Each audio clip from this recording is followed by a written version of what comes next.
Hello दोस्तों, स्वागत है आपका चंपारण ऑनलाइन क्लासेस में। यह वीडियो मेरा कल से शुरू होने वाले 10th परीक्षा के लिए होगा और इस वीडियो में मैं बताऊंगा आप लोगों को कि परीक्षा में क्या गलती आपको नहीं करना है। क्योंकि बच्चे अक्सर तैयारी कर लेते हैं लेकिन उनकी थोड़ी थोड़ी गलती जो होती है ना, वो कहीं ना कहीं उनके नंबर को कम कर देता है। तो देखिए, सबसे पहला बात तो आपको ये करना है कि जैसे आप जाएंगे सेंटर पे, एग्जाम सेंटर पे, तो जो आपका रिपोर्टिंग टाइम है, आप उस रिपोर्टिंग टाइम के आधे घंटे पहले चले जाएंगे। ठीक, आधे घंटे पहले जाने के बाद वहां क्या होगा कि जो आपका सेंटर होगा, उस सेंटर के पास क्या होगा कि एक पेपर लगा होगा, चिपकाया गया होगा। तो सबसे पहले आपको क्या करना है कि उस पेपर में अपने स्कूल का रोल कोड देखना है। जैसे आपका रोल कोड हो सकता है, मान लीजिए कि 1 2 3, एग्जाम्पल के लिए मान लीजिए कि आपका रोल कोड है। इस रोल कोड को देख लेना है। रोल कोड देखने के बाद आपको देखना है कि आपका रोल नंबर कितना है, और जो रोल नंबर होगा वो लास्ट का 3 डिजिट लिखा गया होगा। यानी कि एडमिट कार्ड में जो रोल नंबर आपका दिया गया है उसका लास्ट का 3 अंक होगा। 3 अंक के लिए ले सकते हैं, मान लो 040 मान लीजिए, 040 लास्ट के 3 डिजिट है। तो यहाँ आपको क्या करना है कि देखना है कि यहाँ जो आपका रोल कोड होगा, रोल कोड के जस्ट बाद आपका दिया रहेगा कि 030 से लेकर 040 तक, या हो सकता है 070 तक हो जाए। डिपेंड करता है कि उस रूम में स्पेस कितना है, बच्चे कितने बैठ सकते हैं। और यहाँ पे लिखा रहे रूम नंबर 20। तो आपका कितना 040 है ना, ये शुरू कितना हो रहा है, यहाँ पे 030 से हो रहा है, खत्म कहाँ हो रहा है, 070 से हो रहा है। तो आपको देखना 040 कहाँ है। तो 040 जो होगा 030 और 070 के बीच ही तो होगा ना। तो इसका मतलब ये निकल रहा है कि आपका रूम नंबर 20 में होगा। इस प्रकार रूम नंबर 20 में आपको जाना है। जाने के बाद वहां अब आपको क्या करना है, वहां बेंच पे चिपकाया गया होगा पहले से स्टिकर, जिसपे आपका लिखा गया होगा 030 031 032 033 ऐसे करके 070 तक होगा। आपको देखना है कि मेरा 040 जो है वो कौन से बेंच पे है, वहां जाना है। जाने के बाद आपको क्या करना है, अपना स्थान जो है ग्रहण कर लेना है। बेंच पर बैठने के बाद आपको क्या करना है, आसपास जो डेस्क होता है उसके आसपास देख लीजिएगा कोई चीट पुर्जा ना हो, क्योंकि होता है गलती से, उसके पहले भी बहुत सारा एग्जाम हुआ रहता है। या कोई मान लीजिए कागज का टुकड़ा मिल ही जाए और एग्जाम आपको देते पीरियड में, तो हो सकता है कि आपके लिए समस्या बन जाए वो। तो इसलिए क्या करेंगे आप कि पहले आप आसपास चेक कर लेंगे। चेक करने के बाद अगर कुछ मिलता है तो शिक्षक को दे देंगे, जब परीक्षा लेते हैं फेंक देगा अपना। और वहां पर अब बैठने के बाद अब आपको क्या मिलेगा, अटेंडेंस शीट मिलेगा, जो कि आपको अटेंडेंस शीट कंप्लीट करना बहुत जरूरी है। उस पर आपका फोटो रहेगा, जो आप एडमिट कार्ड पे साइन किए हैं सेम वही साइन करेंगे। अटेंडेंस कंप्लीट करने के बाद आपको मिलेगा क्वेश्चन, और क्वेश्चन के साथ सबसे पहले आपको मिलेगा ओएमआर शीट। ओएमआर शीट पे क्या आपका सब फिल रहता है, सिर्फ आपको क्या करना होता है, सिग्नेचर करना होता है। देखो एक और बात होता है जो कंप्लीट करना होता है। वहां पे क्या करेंगे, आपकी ओएमआर शीट मिलेगा, क्वेश्चन मिलेगा। क्वेश्चन मिले तो सबसे पहले बच्चे यहाँ गलती क्या करते हैं, क्वेश्चन को लेते हैं, लेकर एकदम पूरा व्याकुल हो जाते हैं कि हाँ पहले क्वेश्चन पूरा देख लें कि हमने जो पढ़ा वो क्वेश्चन आया है कि नहीं आया है। तो आपको वैसे नहीं करना है। आप क्वेश्चन लेंगे, लेने के बाद एक एक पेज को ध्यान से पढ़ लेंगे, क्योंकि आपको 15 मिनट टाइम मिलता है एक्स्ट्रा पढ़ने के लिए।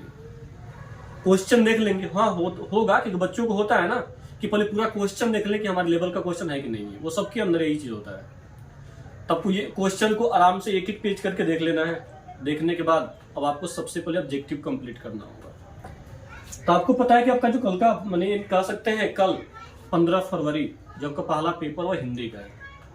तो हिंदी में क्या आपका कोई प्रैक्टिकल नहीं है, तो इसलिए आपको मिलेगा 100 ऑब्जेक्टिव, जिसमें क्या करना है, आपको 50 ऑब्जेक्टिव पेंट करना है। तो आपने तो पेपर पढ़ लिया पूरा फर्स्ट से लास्ट तक कि हाँ हमारे लेवल का क्वेश्चन है या नहीं है। उसके बाद ये पढ़ना क्यों जरूरी है, पढ़ना जरूरी इसलिए है ना ताकि आपको भी कुछ संतुष्टि हो जाए। अब ये ना कि हाँ ऑब्जेक्टिव क्वेश्चन मिला, आपको क्वेश्चन मिला, उसके बाद ऑब्जेक्टिव कर रहे हैं, अब एक देखे एक पेंट किए, तब तक दिमाग में यही प्रश्न चलेगा कि भाई अगला क्वेश्चन कौन होगा, अगला क्वेश्चन मेरा क्या होगा, है ना। तो इसलिए आपको पहले पेपर पढ़ लेना है, उसके बाद ही क्वेश्चन करने बैठना है। ये नहीं कि पहले क्वेश्चन करे बाद में पेपर पढ़ ले, तो उससे गलती हो सकता है आपको, क्योंकि आपको बेचैनी रहेगा कि अगला क्वेश्चन कौन होगा, अगला जो क्वेश्चन मेरे लेवल का है कि नहीं है। ऐसा आपको नहीं करना है। तो इसलिए करना है क्या आपको कि अब आपको ऑब्जेक्टिव करना है, तो पहले आप पेपर लेंगे, है ना। पेपर ले करके वहां पे आप क्या करेंगे, पेपर को 3 अटेम्प्ट में कंप्लीट करेंगे ऑब्जेक्टिव को। कैसे बता रहे हैं, सबसे पहला 1 नंबर में क्या करेंगे कि आपने तो एक बार क्वेश्चन पढ़ लिया, देख लिया, उसके बाद हाँ, लेकिन ये सब करते समय आप समय सीमा का ध्यान रखेंगे, ये बहुत समय नहीं लीजिएगा, क्योंकि आपको ये भी पता होना चाहिए कि वो आपसे 1 घंटे के अंदर वो ऑब्जेक्टिव फिर वापस ले लिया जाएगा। तो उस समय ऐसा ना हो कि अपनी इधर बहुत समय गंवा दिया और वहां आप क्या करिए, फिर ऑब्जेक्टिव कंप्लीट नहीं हो पाया आपका। तो समय पे ध्यान रखना आप लोगों को, अनुमान के अकॉर्डिंग, वहां पे घड़ी अलाउ नहीं है। तो पहला बात क्या था आपका कि पहला अटेम्प्ट में क्या करना है आपको कि पहले क्वेश्चन को करना है और पढ़ना है। पढ़ते समय आपको वैसे क्वेश्चन को चुनना है जो आपको 100 to 100 याद है, उसमें कोई डाउट नहीं है, कंप्लीट है, क्योंकि आपको 100 क्वेश्चन मिलेगा, सब में 50 करना है। तो फर्स्ट अटेम्प्ट में क्या करेंगे कि आपको वैसे क्वेश्चन सेलेक्ट करना है जो आपको 100 to 100 याद है कि यहाँ यही ऑप्शन होगा, इसका ही आंसर होगा इसका। तो वैसे क्वेश्चन को आपको 1 नंबर 2 नंबर 3 नंबर करके ऐसे पढ़ना है। और जो मान लीजिए आपको 1 नंबर मिल गया तो 1 आपको याद है, तो 1 आपको मान लीजिए 1 का क्या होगा, यहाँ पे A B C और D ऑप्शन दिया रहेगा, 1 का B होगा। तो 1 का B आपको क्वेश्चन पेपर में टिक कर लेना, ये नहीं कि पेंट कर देना, अभी नहीं, पेंट नहीं करना आपको, वो बाद में करेंगे। क्वेश्चन सिलेक्ट हो गया, 1 का B होगा, ऐसे करके मान लो 2 याद नहीं है, 3 याद है, 4 याद है, 5 6 7 याद नहीं है, 9 10 याद है। इस प्रकार आपको फर्स्ट अटेम्प्ट में क्वेश्चन कर लेना है 1 से 100 तक में। आपने फर्स्ट अटेम्प्ट में किया तो आपको मिल गया 1 से 35 तक क्वेश्चन आपको 100 to 100, या हो सकता है 1 से 45 तक आपको 100 to 100 याद है। 5 क्वेश्चन डाउट है आपको, तो डाउट जो क्वेश्चन है ना, उस डाउट क्वेश्चन को भी डाउट ही छोड़ दीजिए। अगर आपका 45-40 एबव मिल गया तो डाउट छोड़ दीजिए। पहले इन 45 क्वेश्चन को क्या करिए आप, OMR शीट पे पेंट करिए। पेंट क्या करना आपको, देखिए बच्चे क्या करते हैं कि OMR शीट को पेंट करने में बहुत ज्यादा समय लेते हैं, बहुत अधिक समय लेते हैं OMR शीट को पेंट करने में। देखिए पेंट करने का सही तरीका क्या है आपका कि जब भी OMR शीट पेंट करिए तो आपको क्या करना है कि बहुत बच्चे क्या करते हैं OMR शीट को ना अंदर से पेंट करते हैं, ऐसे पेंट करते हैं, अंदर से करते बाहर निकलते हैं। तो उस स्थिति में उनका OMR शीट हो सकता है बाहर निकल सकता है पेंट करते वक्त। लेकिन सही तरीका क्या है OMR शीट पेंट करने का, आपको क्या करना है, पहले इसका मान लो ऑप्शन बी पेंट करना है, बी का बाउंड्री करना, बाउंड्री हो गया, और बाउंड्री एक बार हो गया, बाहर पेंट हो गया, अंदर चाहे जैसे वैसे इसको घुमा दो, कोई दिक्कत नहीं है, बाहर नहीं निकलेगा ये। इस प्रकार आप OMR शीट कंप्लीट कर देना है। मान लीजिए 45 क्वेश्चन हो गया, 5 क्वेश्चन डाउट रहा है, तो 5 क्वेश्चन के लिए क्या करेंगे आप पुनः एक बार फिर उसको देखेंगे। और ऐसा होता है ना एग्जाम में कि हाँ ये क्वेश्चन इसका ए भी सही लग रहा है, बी भी सही लग रहा है, तो उस स्थिति में लास्ट में जो आपका 5 क्वेश्चन बच रहा है, चाहे जो बचे आपका 5 बचे 10 बचे 2 बचे 1 बचे कुछ भी, उसको लास्ट में करना है। और लास्ट में करके आपको फिर से OMR शीट क्या कर लेना है, कंप्लीट कर लेना है। यानी ये आपका OMR शीट जो है ना 45 से लेकर के 50 मिनट के अंदर पूरा कंप्लीट होना चाहिए, पूरा कंप्लीट होना चाहिए। क्यों, क्योंकि ये 1 घंटा के अंदर आपसे वापस ले लिया जाएगा, तो आपके पास अभी 10 मिनट बच रहे हैं, क्योंकि आप 50 मिनट में कंप्लीट कर लिए हैं, तो आपके पास 10 मिनट समय बचा। क्यों, तो उस समय को पुनः आप एक बार देख ले, कोई दिक्कत तो नहीं हुआ, और इस प्रकार OMR शीट को क्या कर ले, कंप्लीट कर ले। यदि आपका फर्स्ट अटेम्प्ट में क्वेश्चन कम मिल रहा है 20-25, क्योंकि वो डिपेंड करता है तैयारी के लेवल के अकॉर्डिंग कि किसका तैयारी कितना बेहतर है। अगर मान लीजिए फर्स्ट अटेम्प्ट में आपको 25 ही क्वेश्चन मिला, तो आपको सेकंड अटेम्प्ट उसी टाइम करना है आपको कि अगला कौन सा क्वेश्चन कर सकते हैं, थर्ड उसी अटेम्प्ट में कर लीजिए। जब आपका फर्स्ट अटेम्प्ट में ही 50 मिल गया, 49 मिल गया, तो क्या दिक्कत है, उसको पेंट कर लीजिए। एक ही बचा ना, हो सकता है पेंट ना करे और अगले जब आप पुनः जब क्वेश्चन करने गए या उसको ढूंढे तो उसमें कुछ समय इन्वेस्ट हो गया।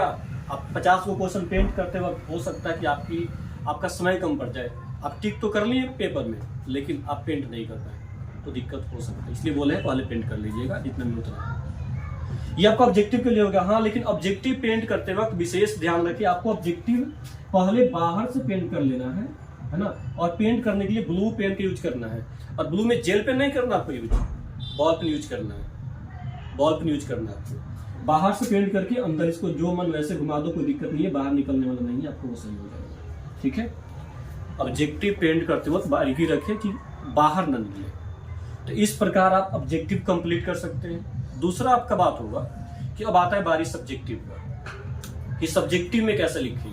तो देखिए सब्जेक्टिव में क्या आपका कि सब्जेक्टिव में अगर देखा जाए तो बच्चे क्या करते हैं कि वो अलग अलग तरीके से पेपर लिखते हैं। तो उसमें क्या करना आपको कि सब्जेक्टिव मान लीजिए क्वेश्चन नंबर आपको करना है, क्योंकि आपका एग्जाम जो होता है वो 3 सेक्शन में डिवाइड होता है, यानी सेक्शन ए, बी, सी और डी। जो कि सेक्शन ए आपका है वो आपका हो जाता है, सेक्शन ए जो है वो आपका हो जाता है, चलिए ठीक है। सेक्शन बी में आपका जो होता है ना, सेक्शन बी और सेक्शन जो सी आपका होता है, ये दोनों सेक्शन आपका सब्जेक्टिव के लिए होता है। ये सेक्शन जो बी आपका है वो आपका खंड ब लिखा रहेगा, खंड ब लिखा रहेगा, और ये जो आपका है खंड स लिखा रहेगा, खंड स लिखा रहेगा। इस प्रकार का 2 सेक्शन यानी बी और सी 2 आपका होता है सब्जेक्टिव के लिए।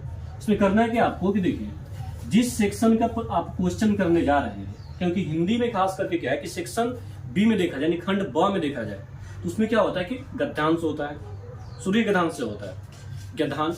तो आपको करना क्या है कि पेपर लिखते समय सबसे पहला बात कि आपको 2 पेन का यूज करना है, ब्लू और ब्लैक पेन। तो आपके मन में डाउट चल रहा होगा ब्लू पेन का यूज कहाँ करें, ब्लैक का यूज कहाँ करें। देखिए ब्लू पेन में क्या करना है आपको, ब्लैक पेन से सिर्फ आपको टॉपिक बनाना है, सिर्फ टॉपिक बनाना है, और ब्लू पेन से उसका आंसर लिखना है। क्योंकि इससे होगा ना आपका जो कॉपी होगा आकर्षक दिखाई देगा। कहने के लिए लोग बहुत कुछ कहते हैं कि हाँ कैसे लिखे नहीं लिखे, लेकिन आपको 2 पेन यूज करना है, ब्लू और ब्लैक पेन। मान लीजिए सेक्शन बी कर रहे हैं, खंड ब कर रहे हैं, तो आपको सबसे पहले क्या लिखना है, खंड ब। लिखने के बाद इस यहाँ पे इसको हाईलाइट कर देना है, एक लाइन खींच देना है। ठीक है, लाइन खींचने के बाद आप क्वेश्चन करने जा रहे हैं, मान लीजिए 1 नंबर क्वेश्चन करने जा रहा है, तो आपको लिखना क्या है कि प्रश्न संख्या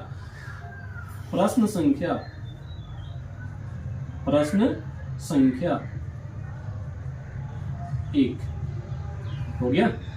और 1 का मान लीजिए गद्यांश में 1 का 1 है, तो आप यहाँ लिखेंगे, ये आपका चौथा, इधर चौथाई हो गया, यहाँ लिखेंगे 1 और 1 लाइन छोड़ करके, इससे 1 लाइन छोड़ करके 1 या 2 लाइन छोड़ करके उत्तर, और यहाँ से आप क्या करेंगे, आंसर लिखना शुरू कर देंगे। ये लिखना आपको प्रश्न संख्या 1 में बीच पेज से लिखना है, ना किनारे लिखते हैं आप लोग, बीच पेज से लिखना आप लोगों को। खंड ब हो गया आपका, प्रश्न संख्या 1 हो गया, यहाँ उत्तर हो गया, और यहाँ सब लिखना शुरू कर दिया। इस प्रकार आपका जो होगा वो सब्जेक्टिव को कंप्लीट कर लेंगे। 2 पेन ये जो लिखेंगे प्रश्न संख्या 1 ब्लैक पेन से, बाकी आपका जो है ये ब्लू पेन से लिखेंगे। और इसके बाद क्या करना आपको कि जो आपका राइटिंग है उसको स्वच्छ और सुंदर लिखेंगे, ताकि जो कॉपी आपका जो है ना वो आकर्षक दिखाई दे। उसके बाद कोशिश ये करें कि क्वेश्चन का क्रम मेंटेन करें आप लोग। क्वेश्चन 1 आपका हो जाएगा इस तरह से, दूसरा जब का होगा वो 1 नंबर और 2 नंबर, ये दोनों जो प्रश्न होगा ना आपका गद्यांश का ही होगा, ये दोनों प्रश्न गद्यांश का ही होगा। तीसरा आपका हो जाएगा निबंध, तीसरा आपका निबंध हो जाएगा, तो निबंध को भी उसी तरह लिखना है आपको। जैसे यहाँ पे हो जाएगा आपका प्रश्न संख्या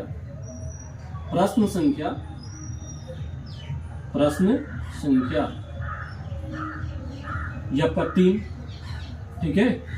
और 3 में निबंध में क्या होता है कि दिया रहता है कि 1 नंबर 2 नंबर 3, यानी कोई 6 होता है, इसमें 1 लिखना होता है आपको। उसमें क्या करना है आपको, 1 नंबर लिखना है ना, 1 नंबर लिखना है। उसके बाद मान लीजिए महात्मा गांधी को बोल दिया, तो खंड ये प्रश्न 3 हो गया, यहाँ लिखेंगे महात्मा गांधी, ठीक है, निबंध में। उसके बाद जो आपका दिया रहता है वो एक एक करके परिचय प्रस्तावना जो आपका दिया रहता है वैसे इसको कंप्लीट कर लेंगे। इस प्रकार आप सब्जेक्टिव को आसानी से लिख सकते हैं। और जहां कोई नया टॉपिक हो, मान लीजिए प्रस्तावना लिखिए, कुछ भी लिखिए, तो उसको हाईलाइट कर दीजिएगा, नीचे एक लाइन खींच दीजिएगा, जैसे ये खींचा गया है तो सबका हाईलाइट हो जाएगा। इस प्रकार आप सब्जेक्टिव को आसानी से लिख सकते हैं, तब जाकर के आपका कॉपी थोड़ा आकर्षक दिखेगा और उसको सही तरह से चेक किया जा सकता है। दोस्तों, अगर आप लोगों को ये वीडियो अच्छा लगा हो तो चैनल को सब्सक्राइब करिएगा और अपने दोस्तों के पास शेयर करिएगा। जय हिंद।